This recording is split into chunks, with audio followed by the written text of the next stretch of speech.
بالله من الشيطان الرجيم بسم الله الرحمن الرحيم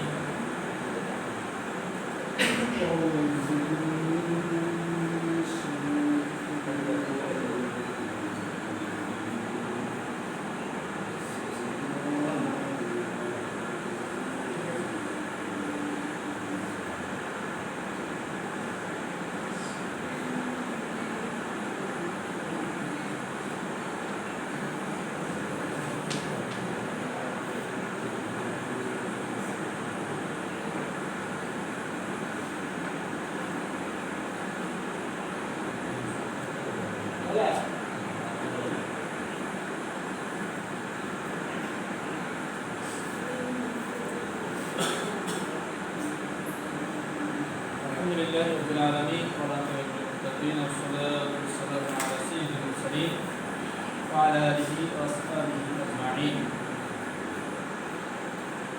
সম্মানিত প্রিয় ভাইরা, আমরা আমাদের কোরআন ক্লাস কার্যক্রমের আজকে দ্বিতীয় দিন। আমাদের এখন কার্যক্রমের মধ্যে আমাদের যে বিষয়টা চলছে সেটা হলো হরফ পরিচয়, ঠিক না? ইতিমধ্যে আমরা একটা ক্লাস শেষ করেছি, আর একটি ক্লাস আজকে।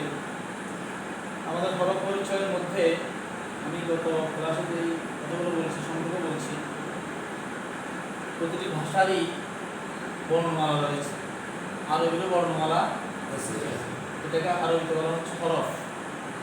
তো বাংলার বর্ণমালা বলেছি কতটি? 50টি। ইংলিশের লেটার হলো 26টি, আর আরবির হরফ হলো 29টি।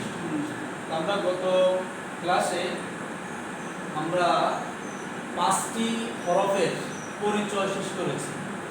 এর মধ্যে বলেছিলাম আলিফটা কোথায় থেকে উচ্চারিত হয়? মুখের খালি জায়গা হইতে আলিফটা উচ্চারিত হয়। আলিফ, আলিফ। বা কোথায় থেকে উচ্চারিত হয়? দুই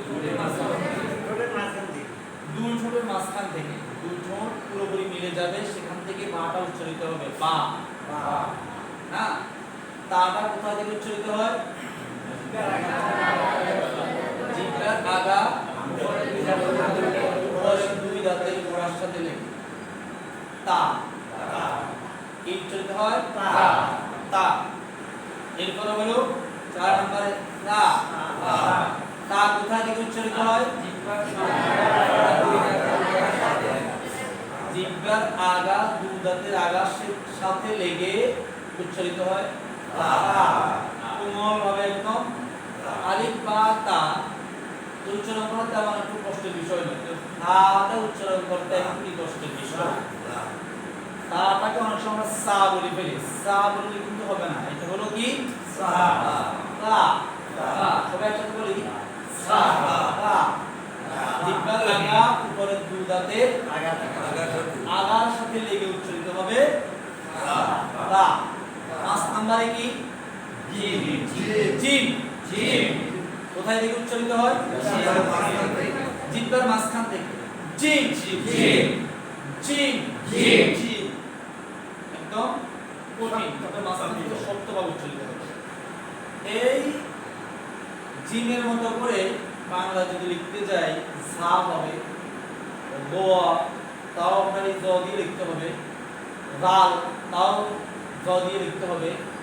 তাহলে এগুলো সবগুলো কিন্তু কি একই বাংলা, একই বর্ণমালা দিয়ে শুরু করতে হবে লেখাটা, কিন্তু আরবিতে উচ্চারণে ভিন্ন আছে নাকি নেই?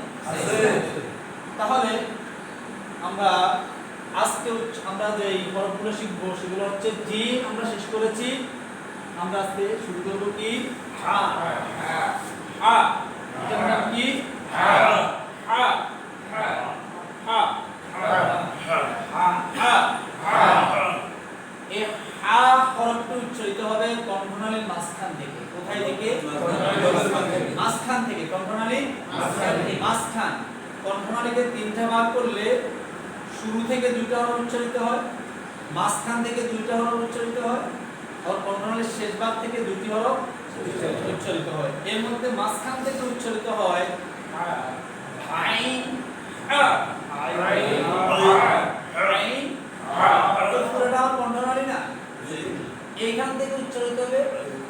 দুইটা হরফ, মাঝখান থেকে দুইটা, শেষ ভাগ থেকে দুইটা। এর মধ্যে মাঝখান থেকে আমরা উচ্চারিত করব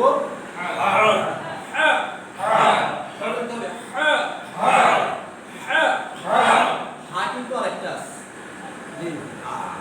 হা, এটা হলো এখান থেকে হা, কন্ট্রোলি শুরু থেকে হা, এই একই জায়গা থেকে হামজা হা, এখান থেকে মাঝখান থেকে আইন আইন, সবাই বলি উচ্চারণটা ক্লিয়ার হতে হবে।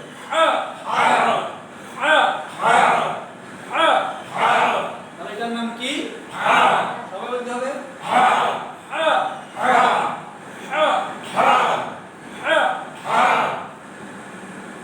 দেখি, তুমি বলো তো দেখি।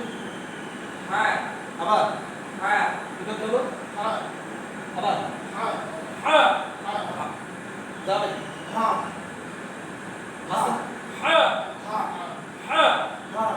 হা বললে তো এটা মনে হয়ে যাচ্ছে হা, হা একটা।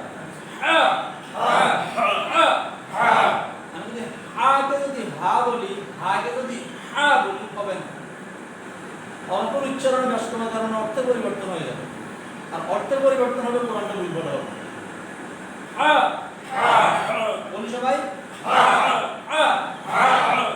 সাবের হ্যাঁ কি বলো বলো বলো পিছনে আরেকটু আরেকটু আরেকটু না আরেকটু এখান থেকে আসতে হবে সবাই আইন আইন আইন আবার বলি, যেহেতু আমাদের ক্লাসটা ইউটিউবে যাচ্ছে, ইউটিউবে যাবে না এটা, আমরা আবার রিপ্লাই এখান থেকে সবাই এখান থেকে ক্লাস তো চলছে, এরপর যদি আবারও জানার দরকার আমরা এই ক্লিপ থেকে পাবো, এখান থেকে কি আমাদেরকে ক্লিয়ার করতে হবে, ঠিক না? আচ্ছা, এখন আমাদের এই হাটা শব্দের শুরুতে কেমন থাকে, যেহেতু আমাদের হরফ পরিচয় চলছে, শব্দের শুরুতে হাটা কেমন থাকবে, শব্দের মাঝখানে কেমন থাকবে, এবং শব্দের শেষে হাটার সুরত কেমন থাকবে, এখন আমরা সেটা দেখাবো। জিমটা ঠিক যেমন, হাটাও তেমন, হটাও তেমন। এটা হলো শব্দের শুরু।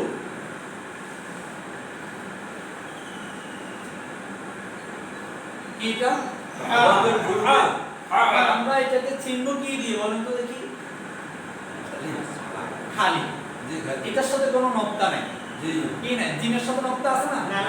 জিম থাকলে আমরা এখানে একটা নক্তা দিয়ে দিতাম, তাহলে আমরা চিনতাম এটা হলো জিম, ঠিক না?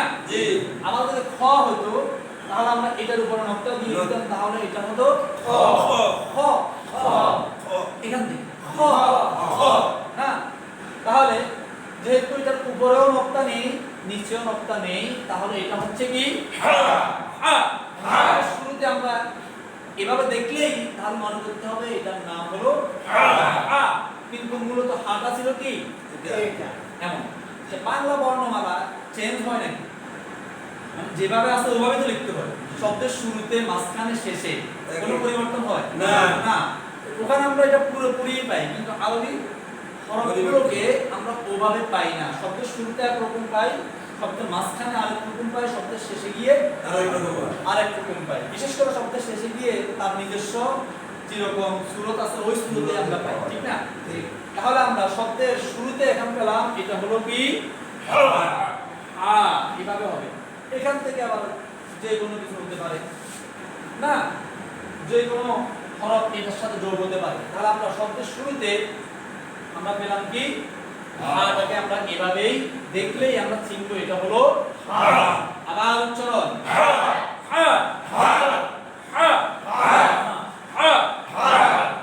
আচ্ছা, আমরা এখন শব্দের মাঝখানে হাটা কেমন থাকবে, এখান থেকে যে কোনো একটা হরফ আসবে, লাম হতে পারে, মিম হতে পারে, হ্যাঁ যে কোনো হরফ এসে যখন আমরা হায়ের সাথে মিলবে তখন দেখা গেছে হাটা এইভাবেই থাকবে, ওই আগে যেভাবে আছে ওভাবেই থাকবে। এখানে যদি আমরা শুধু এখান থেকে আসি কোন হরফ কি মিলতেছে না, কোন হরফ, যেমন একটা উদাহরণ যদি দিই আমরা,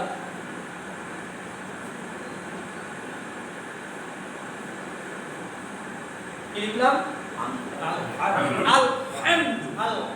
এই যে লামটা এসে কিসের সাথে একত্রিত হলো, এই সামনে যে কোনো হরফ এভাবে এসে এটার সাথে মিলবে, কিন্তু মিলার পরে আমরা এই সুরটাকে দেখেই এবার আমরা দেখার পরে ভাববো এটা হলো কি আবার বলি। তাহলে আমরা শব্দের শুরুতে হাটা কেমন হয়, শব্দের মাঝখানে হাটা কেমন হয়, এখান থেকে ভাবে না, সরি তারপর এভাবে হয়েছে নাকি, এখানে মিল হয়ে গেল। তাহলে এই হাটা এভাবে আসি মিমের সাথে মিলল, শব্দের মাঝখানে হলেই হাটা হবে কি এমন, শব্দের শুরুতে যেমন মাঝখানেও। এখানে অনেকে ভাববে যে আমরা তো মোটামুটি হরফ সম্পর্কে আমাদের ধারণা আছে, কিন্তু যারা জানে না তাদের জন্য তো দরকার, যেহেতু আমরা একদম মূল থেকেই ক্লাসটা চালু করেছি। যারা জানে তারা আরো ভালো করে জানবে, যারা জানে না তাদের শিখতে হবে, ঠিক না?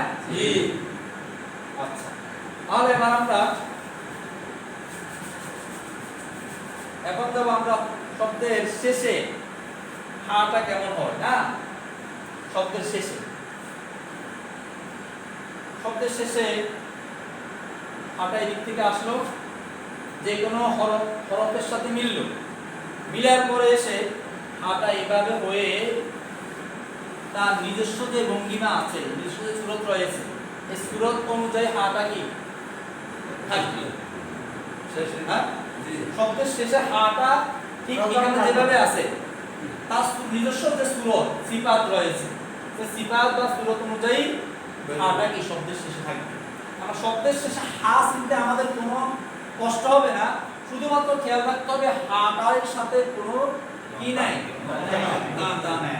তাহলে আমরা আজকে যে হরফটা চিনলাম সেই হরফের নামটা হলো কি হা। আবার বলি হা হা হা, আবার বলি হা হা হা, একসাথে হা হা হা হা হা হা। আচ্ছা, তাহলে আমরা এখন যদি আমরা হায় পরে জিম গেল, আমাদের হা গেল, এখন আমরা চিনব কি হ ছিল হা, এটার সাথে শুধুমাত্র উপরে একটা অর্থ হয়েছে, আর এটা হয়ে গেল কি খ। খ, খটাও ঠিক একই ভাবে, খয়ের উচ্চারণ খ। আমরা তো পড়ছিলাম হা, পড়ছি না, না এটা বলতে হবে কি খ খ খ খ খ, এখান থেকে খ খ খ খ, এখান থেকে আরেকটা উচ্চারিত হয়, সেটা কি কেউ জানেন? গই গই কি গই গই গই গইন খ গইন খ। 3 নাম্বার মাখরাজ, কত নাম্বার মাখরাজ? 3 নাম্বার। মাখরাজ আমরা শিখব না, আমরা হরফ উচ্চারণ শিখলে হয়ে গেল। আমরা মাখরাজ আর 17টি মাখরাজ আমরা সংক্ষেপে যেন কোরআনটা কিভাবে পড়তে হবে সেটাই আমরা কি জানা দরকার। মাখরাজ পড়াতে গেলে এগুলো তো অনেক বিষয় রয়েছে, ঠিক না? আমরা এতটা জানবো না, আমরা শুধু এটা উচ্চারণটা জানলেই মাখরাজ শিখে হয়ে গেল। তাহলে কি এটা খ, আবার বলি খ, কোথা থেকে উচ্চারিত হবে? শেষ ভাগ, অলক বা কণ্ঠনালী শেষ ভাগ থেকে কি উচ্চারিত হবে? খ খ খ খ খ। খা কি বলবো না, কি বলতে হবে? খ খ খ খ খ খ খ। আচ্ছা, তাহলে জিম গেল, জিমের থাকে নক্তা এখানে নাকি? এখানে কোনো নক্তা নাই, হাই নক্তা উপরেও নেই, এখানেও নেই, নিচেও নেই, তাহলে এটা হা। উপরে যেহেতু নক্তা আসছে তাহলে এটা কি হয়ে গেল খ। আচ্ছা, আমরা যখন কোরআনে পড়তে যাব তখন নক্তাটা কি এত বড় থাকবে? কি থাকবে? একটা বিন্দু। কি থাকবে? বিন্দু। বিন্দু, এই বিন্দুকে আমরা নক্তা মনে করব। উপরে একটা বিন্দু থাকবে, মাঝখানে নিচে বিন্দু থাকবে জিম, উপরে বিন্দু থাকলে কি হবে খ। খ। আর কোনো বিন্দু যদি না থাকে উচ্চারণ বলতে হবে কিন্তু এটা খ। খ। আচ্ছা, তো শব্দের শুরুতে আটা যেমন থাকে ঠিক খটাও তেমনই হবে। খটাও কি হবে তেমনই হবে। তেমনই শব্দের মাঝখানে এখান থেকে এসে খটাও ঠিক তেমনই হবে শব্দের মাঝখানে। হ্যাঁ, এভাবে যে কিছু যে কোনো হরফ থাকতে পারে তার সাথে অ্যাড হবে। এরপরে শব্দের শেষে একই ভাবেই কি থাকবে থেকে এসে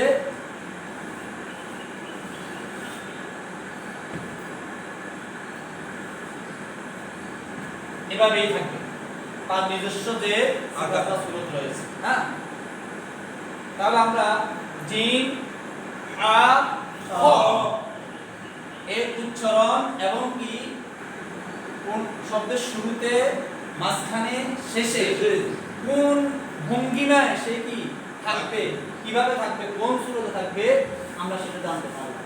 তাহলে আজকে আমরা শিখলাম কি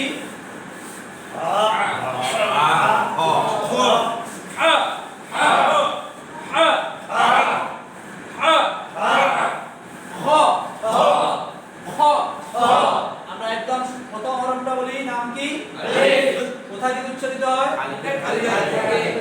একসাথে বলি আলিফ আলিফ আলিফ আলিফ আলিফ। দ্বিতীয় হরফ বা, কোথায় থেকে দু ঠোঁটের মাঝখান থেকে বা। বা। তা, কোথায় থেকে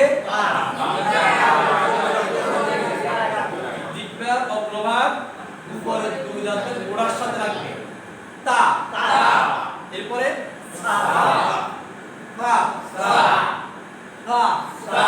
কোথায় রাখবে জিহ্বার অগ্রভাগ উপরে দুই দাঁতের। এরপরে হলো পঞ্চম হরফ কি gym. Gym gym gym gym gym. কোথায় থেকে উচ্চারিত হয় জিহ্বার মাঝখান থেকে। এখান থেকে আরো দুই হরফ আছে, তো আমরা এখন জিম কোথা থেকে উচ্চারিত হয় জিহ্বার মাঝখান শব্দ করে। এরপরে হলো আজকের হরফ সবাই বলি এরপরে খ। খ। আবার বলি খ। এবার আমরা আসি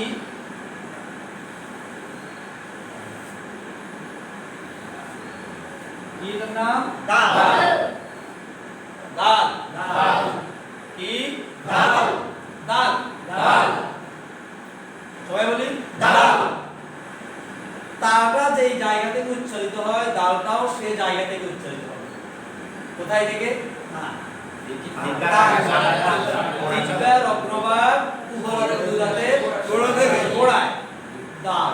দাল জিহ্বা ওখানে বসে থাকবে, ওখান থেকে কি উচ্চারণটা শুরু হবে দাল দাল দাল দাল দাল দাল দাল দাল তা তা ওখান থেকে না দাল দাল।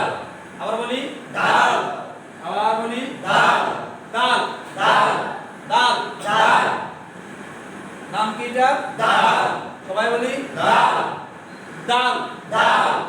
আবার বলি দাল। এখন শব্দের শুরুতে দালটা কেমন থাকবে? হ্যাঁ, শব্দের শুরুতে যেভাবেই হোক, শুধুমাত্র এই শব্দের শুরুতে যদি দালটা আসে তাহলে এই দালটা কিন্তু তার নিজস্ব সুরতে থাকবে। দালটা এভাবেই থাকবে, যেভাবে আছে এভাবে থাকবে। এখন যদি শব্দের মাঝখানে হয় এখান থেকে আসবে, ওই যে আমরা দিলাম মিম, এভাবে দিলাম না, এভাবে এসে এভাবে থাকবে। অনেক সময় আমরা লিখতে গিয়ে দেখা যায় এই নাম দালটাকে আমরা লামের মতো করে দিই। লামের এটা থাকবে সোজা, কি থাকবে সোজা সোজা, আর দাল থাকবে এদিকে বাঁকা হয়ে এভাবে। এবং এটা লামেরটা থাকবে লম্বা, একদম আলিফ যতটুকু উঠছে ততটুকু, কিন্তু দালেরটা ততটুকু উঠবে না। এক হলো এটা থাকবে বাঁকা, আর এক হলো এটা একদম ফুল উঠবে না, আলিফ যতটুকু যেখান থেকে দেখা শুরু হয় এটা হাত থেকে দালটা হয়। তাহলে আমরা শব্দের শুরুতে দাল থাকবে এমন, হ্যাঁ, আর শব্দের শেষে আমরা যদি দেখি একটু একইভাবে আমরা দুটো হরফ মাঝখানে এবং শেষে কিভাবে থাকে দেখাচ্ছি।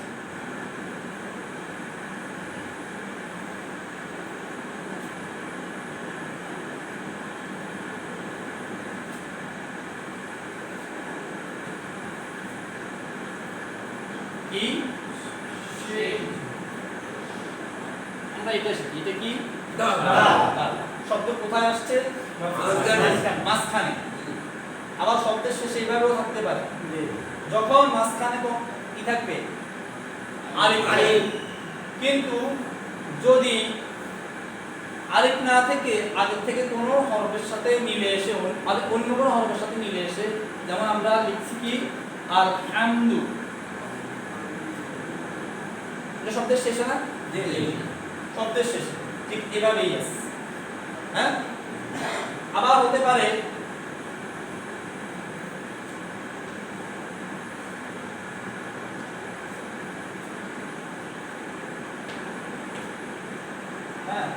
সাদিদ, হ্যাঁ, এই যে শিন দাল ইয়া দাল, তাহলে শব্দের মাঝখানেও দালটা এমনই, হ্যাঁ, শব্দের শেষও দালটা এমনই। অর্থাৎ এটা এভাবে ছিল, এখান থেকে জাস্ট এটা এভাবে হয়ে গেছে দাল। হ্যাঁ, তাহলে শব্দের শুরুতে দালটা কেমন থাকে, শব্দের মাঝখানে দালটা কেমন থাকবে, শব্দের শেষে দালটা কেমন থাকবে। দালের পরিচয় আমরা পেলাম নাকি? জি। হরফের নাম কি? দাল। আবার সবাই বলি দাল, সবাই বলি দাল, একসাথে দাল, দাল, দাল, সবাই বলি আবার দাল, দাল, দাল, দাল, দাল। কোথায় থেকে উচ্চারিত হয়? দাল। দিকটার অগ্রভাগ এবং দুই দাঁতের সামনের দুই দাঁতের গোড়ায় রাখবে দাল, দাল। আবার বলি দাল, দাল, দাল, তা, তা, একই জায়গায় তা, তা, তা, তা, দাল, দাল।